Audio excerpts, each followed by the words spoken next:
안녕하십니까. 11월 헤럴드 챗 GPT가 다시 찾아왔습니다. 날씨가 갑자기 추워졌는데요. 어떻게 건강관리는 잘 하고 계시나요? 네, 저는 잘 하고 있고요. 제 주변에 건강이 좀 안 좋아지는 그런 분들이 좀 많으셔서 확실히 좀 급작스러운 추위에는 건강관리 필수인 것 같습니다. 구독자분들도 건강관리 꼭 하시길 바라겠습니다. 네, 제 주변에서 또 저희 집에서도 지금 저희 아이들이 감기 걸려가지고 엄청 고생하고 있는데 특히 노인분들 그리고 아이들은 건강관리 유념하셨으면 합니다. 네, 그럼 본격적으로 부동산 시장 전망과 분석 들어가 보겠습니다. 9월 서울 아파트 가격이 실거래가 지수가 하락했더라고요. 네. 9개월 만인데요. 어떻게 보시나요? 네, 말씀하셨던 것처럼 9월 실거래 지수는 하락세를 보였습니다. 그런데 지금 찍는 게 11월인데 갑자기 왜 9월이냐 하실 수가 있는데 저희 챗GPT 시간에서 인용하는 실거래 지수는 그 부동산 원에서 발표하는 월간 실거래 지수를 이용하다 보니까 45일의 시차가 있어서 9월 달께 마이너스 0.01이 나왔으니까 매우 미세하지만 어쨌든 올해 들어서 처음으로 하락을 했고요. 근데 10월 예고치도 이제 설명을 하는데 10월 달에는 마이너스 0.36이니까 하락세가 좀 더 커지는 방향으로 실거래들이 찍히는 것 같습니다. 실제 8월 말부터 가계대출이 있었고 은행대출 규제를 강화하는 그런 흐름 속에서 거래도 위축이 됐었는데 실거래도 마이너스세가 나오는 것 같고요. 그리고 이런 하락폭이 좀 뒤로 가면서 더 확대되는 그런 경향이 있는 것 같아서 부동산에도 확실히 좀 동장군이 찾아왔다 그렇게 요약할 수 있겠습니다. 7월에 9천 건대이던 서울 아파트 거래량이 8월에는 6천 건으로 그리고 9월에는 3천 건대로 떨어지고 있는데요. 아파트 거래량 또한 부동산 시장에서 빼놓을 수 없는 수치 같은데 거래량이 이처럼 줄어든 데는 좀 전에 말씀하신 대출 옥죄기 이게 가장 큰 영향을 미치는 것일까요? 네, 거래량은 가격이 강세일 때는 거래량이 증가하는 경향이 있고 가격이 약세일 때는 거래량이 하락하는 경향이 있습니다. 그래서 거래량은 가격의 그 종속 변수가 되는 건데 자연스럽게 8월 말 이후부터는 가격 시장이 위축이 되었기 때문에 거래 규모도 감소하는 것이 나타나고 있고요. 특히 6월과 7월에 그렇게 달아올랐던 부동산 시장이 급격히 냉각된 거는 은행대출 규제가 가장 강력했는데 8월 말에는 전격적인 주담대를 중심으로 하는 대출 규제가 있었고요. 최근 들어서는 디딤돌 대출까지 규제할 정도로 은행대출 규제가 광범위하게 확대되는 그런 추세에 있다 보니까 올 연말로 가면서 시장이 거래 규모도 그렇고 좀 더 위축이 될 것 같습니다. 그리고 거래 규모는 우리가 정상적인 수준을 어느 정도로 생각하는 것이 필요하냐 이런 접근이 필요한데요. 서울 기준으로 거래량 기준으로 자꾸 이제 서울이 나오니까 서울만 조금 더 말씀을 드리자면은 서울에 있는 아파트는 약 200만 호가 약간 되지 않습니다. 그런데 과거에는 월간 8천 건 이상 거래가 됐고 연간 10만 호 정도 거래가 됐었는데요.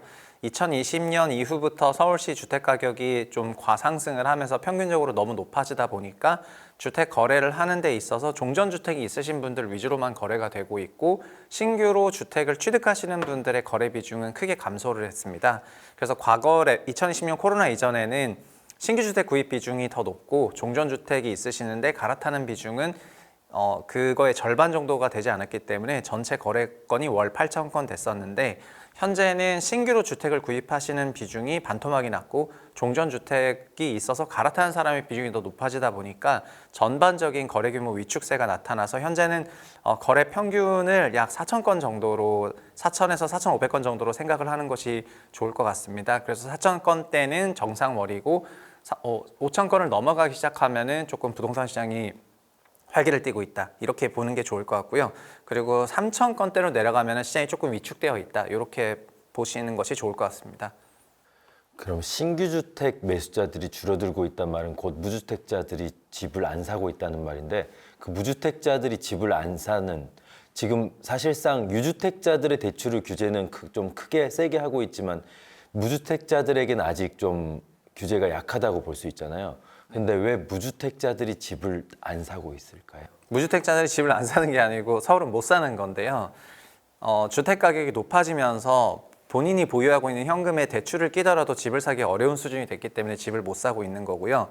종전 유주택자들이 갈아탈 수 있는 거는 종전에 사놓았던 주택이 크게 상승을 하면서 처분이익이 있기 때문에 그 처분이익을 더해가지고 대출을 끼면 집을 살 수 있기 때문에 구도가 되고 있습니다. 2022년 초만 하더라도 갈아타는 주택의 서울시 거래 비중은 20%대가 채 안 됐었는데요. 올해 서울시 거래에서 갈아타는 비중은 거의 60%에 육박하고 있습니다. 그 얘기는 종전 주택이 있지 않으면은 현재 서울시에서는 신규 주택을 구입하는 것이 사실상 거의 불가능해지는 수준으로 거래 패턴이 달라졌다는 말씀이고요. 최근처럼 거래가 위축이 되면은 갈아타는 시장 자체도 위축이 되기 때문에 거래 시장이 자연스럽게 이 아래 방향으로의 사이클이 회전하게 되어 있어서 이게 더 심화되는 추세로 나타날 가능성이 높습니다. 그래서 2023년 1월에도 저희가 경험을 했는데 그때 서울시 월간 거래량이 1000건 이하로 내려간 적도 있었거든요. 그때는 굉장히 많은 거래 시장이 경색되고 그런 부분도 있었지만은 확실히 높아진 주택 가격으로 인해서 신규 무주택자가 새로 1주택이 되는 그 제로 투 원 이런 흐름이 끊겼다는 것이 서울 부동산 시장의 가장 큰 특징 중에 하나가 되겠습니다. 그럼 지나치게 집값이 오름에 따라서 소비자들이 관망세를 하고 있고 그리고 대출 옥죄기에 따라서 지금 최근 집값이 주춤하고 있다는 말씀이신데요. 다른 원인은 혹시 없을까요? 단기적으로 시장 경색을 일으킨 거는 누가 봐도 명확하게 은행대출 규제이고요. 다만 지금 11월이고 곧 내년이 될 텐데 내년 시장에 대해서 그 시장에서 최근 들어서 갖는 여러 가지 생각들은 확실히 미국 대선 결과가 한국 부동산 시장에 좀 어떤 방식으로 영향을 줄 부분이 있을지 이런 것들을 조금 고민하시는 것 같습니다. 어쨌든 트럼프 당선인이 관세 정책을 주장을 하고 있고 그게 우리나라 성장률에 좀 네거티브한 영향을 줄 거라고 생각이 되는 그런 상황이기도 하고요. 두 번째는 그 정책으로 인해서 미국 내에 물가가 다시 한번 상승을 하는 일이 발생을 한다면은 연준이 금리를 낮추는 그런 과정이나 속도가 좀 둔화되지 않겠느냐라는 거가 우리 한은 기준으로 봤을 때는 또 부담이 되는 요인이라고 생각을 하는 것 같거든요. 그래서 트럼프 새 행정부가 들어서면은 어떤 정책을 드라이브를 걸고 추진할지가 결국 한국에도 직간접적으로 영향을 주는 부분이 있어서 그런 것들을 조금 지켜봐야 되는 게 있는 것 같고요. 이런 게 너무나 자연스럽게 관망세를 만들어내는 것 같습니다. 트럼프 대통령이 당선되면서 원화 가치가 빠르게 하락하고 있습니다. 환율이 급격하게 오르고 있는데요. 그에 따른 국내 자산가들의 미국 부동산 또는 미국 주식을 사들이는 속도가 빨라지고 있는데 이에 대해서는 또 어떻게 생각하시는지요? 이제 국내 개인들이 미국 부동산을 사는 경우보다는 이제 국내 개인들이 미국 주식을 좀 사들이는 경향이 확실히 좀 심화가 되고 있고요. 질문을 어차피 전반적으로 해외 자산이라고 풀어서 해석을 하면은 확실히 최근 들어서는 원화 표시 자산, 한국 주식이나 한국 부동산보다는 외화 표시 자산인 외국 주식과 외국 부동산, 특히 미국 주식을 많이 사는 것 같습니다. 바로 직전에 국내 개인들이 가지고 있는 미국 주식의 전체 규모가 1000억 불을 넘었는데 원화 표시로 140조 원을 넘어간 거고요. 그리고 작년 말 기준으로 우리 정부 당국에서 5억 원 이상의 암호화폐 가상자산을 가지고 있는 개인이나 기관들에게 자진 신고하라고 했었는데 그 신고된 금액이 140조 원에 이르거든요. 5억 원 이하를 가지고 있는 사람들은 신고 대상이 아니었기 때문에 그것까지 포함하게 된다면은 가상자산 보유 규모만 체감사로 약 300조 원 정도 될 것 같은데요.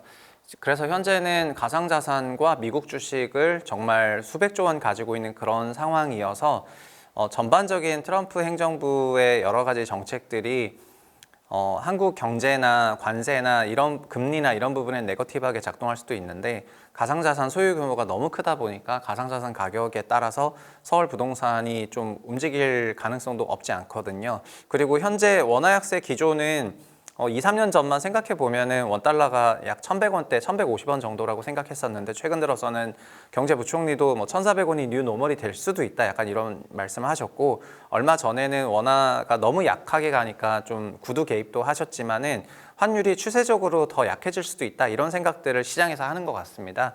그래서 원화 자산보다 해외 자산들을 취득하려는 그런 시도는 본격적으로 이제 시작이 될 것 같고요. 어느 정도 시작이 됐는데 앞으로 더 확대될 가능성도 없지 않다 이렇게 보고 있습니다.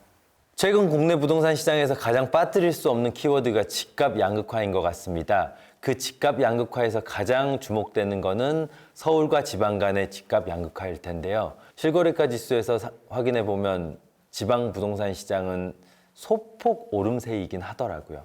하지만 아직 뭐 지방 미분양 물량들이 아직 안 빠지고 있고 눈에 띄게 반등할 기미는 보이지 않는데요.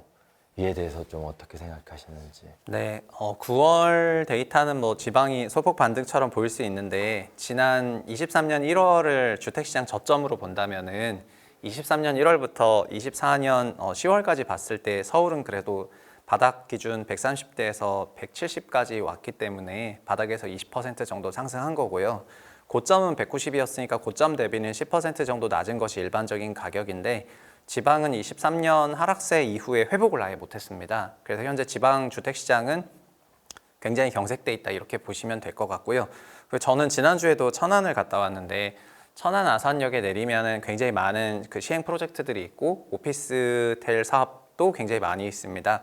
천안 아산역 바로 앞에 있는 그 오피스텔만 하더라도 그게 22년 분양할 때는 경쟁률 250대 1 나올 정도로 과열 양상이었는데 지금 준공 임박해서는 마이너스 프리미엄을 받고 있거든요. 해당 분양권 자체가 이게 전반적으로 대구도 그렇고 많은 지역에서 했던 주택 사업들이 미분양이 적체되어 있는 그런 상황이고 미분양이 심화가 되기 시작한 게 22년 하반기부터인데 22년 하반기에서 3년 정도 지나면은 본격적으로 건설과 준공이 된다 치면은 내년 이후부터는 다시 준공 물량이 많아지면서 확실히 준공 후 미분양이 많아지고 현금 흐름 문제가 되는 그런 분위기가 많이 연출이 될 것 같거든요.